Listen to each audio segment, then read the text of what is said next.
భారతదేశ చరిత్రలోనే ఎప్పుడు లేని విధంగా 9 మంది పోలీసులకు ఉరిశిక్ష విధించింది మదురై సెషన్స్ కోర్ట్. అసలేం జరిగిందో తెలిస్తే మీ రక్తం ఉడికిపోతుంది. 2020లో మనమంతా లాక్డౌన్ లో ఉన్నప్పుడు తమిళనాడులోని తూతుకుడి జిల్లా సాతాన్కులంలో సెల్ ఫోన్ షాప్ నడుపుతున్న తండ్రి జయరాజ్ ఇంకా అతని కొడుకు బెన్నిక్స్ ని పోలీసులు అరెస్ట్ చేసి పోలీస్ స్టేషన్ కి తీసుకెళ్లారు.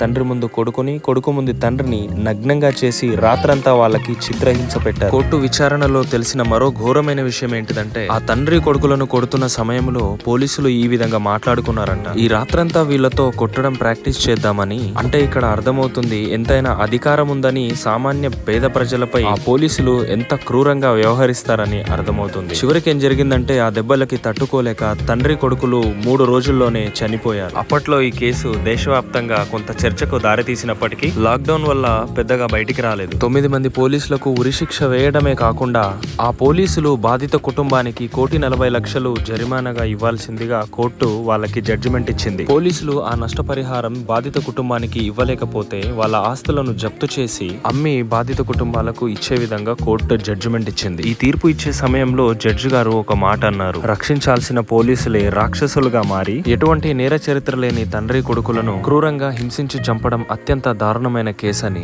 అయితే ఆ ఇద్దరు పెద్ద దిక్కులను కోల్పోయిన బాధిత కుటుంబానికి 6 సంవత్సరాలు పట్టిందని బాధపడదామా, లేదా కాస్త లేట్ అయినా సరే న్యాయం జరిగిందని సంతోషపడదామా? ఈ చారిత్రాత్మక తీర్పుపై మీ అభిప్రాయాన్ని ఖచ్చితంగా కామెంట్ చేయండి ఫ్రెండ్స్.